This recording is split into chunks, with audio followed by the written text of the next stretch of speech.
To manage receive video caller ID on Truecaller.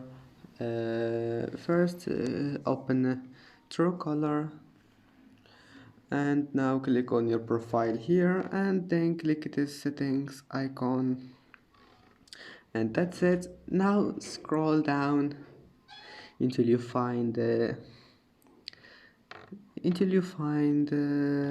caller ID.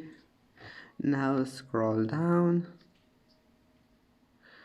and here you will find receive video caller ID. Now just click manage and here you can manage it, and I hope that can help you. And that's it for today's video. If you like this video, please don't forget to like and don't forget to subscribe, and thank you for watching this video until the end, and see you in the next video.